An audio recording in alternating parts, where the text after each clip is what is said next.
السلام عليكم أصحاب ميل البايتكتان كسو دوادا channelkeena qisooyinka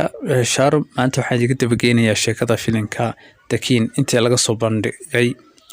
sida ogtahay ama aad ku aragteen ba xaysiiska ama qoraaladaba lagu soo qoray newspaperada aad aragteen ba filimka waxaa jiraya Shahrukh Khan Suhana Khan inantiisa oo la yiraahdo Suhana Khan Abhishek Bachchan wiilka Cali Dheere Shagi Sharaf Anil Kapoor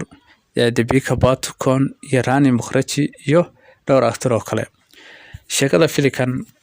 inta laga soo bandhigay waxa ay sheegaysaa in uu Shahrukh uu ku betelayo doon awood badan inantiisuna ay caawiye ka tahay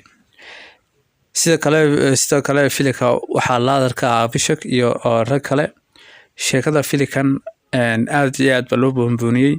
dadyo badan oo review ka bixiyay waxay sheegayaan filimkan oo blockbuster noqon doono sida loo sheekada oo dhacaysa ay tahay hadii ku sii socdo Shahrukh Khan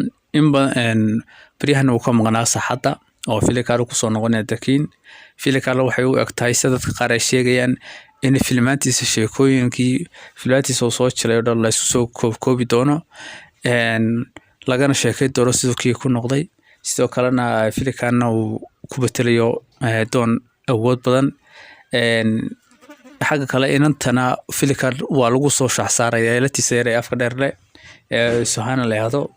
sidoo kale filimka waxa ka baaq ku sameeynaya Abhishek Bachchan oo in badan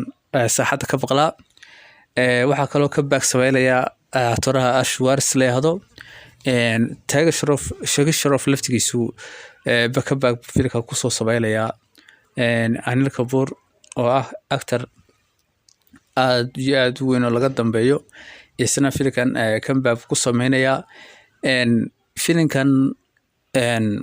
intaas ay maanta idiga dabageyla laga soo bandhigay wixii dambe dib ka soo kordhana way ka socod doona asxaabta sharafta leh halkan aan asxaabta ku nahay waxa ka codsanay channelka subscribe saaran inta subscribe saarin inta kale like saaran muuqaalka ay like saarto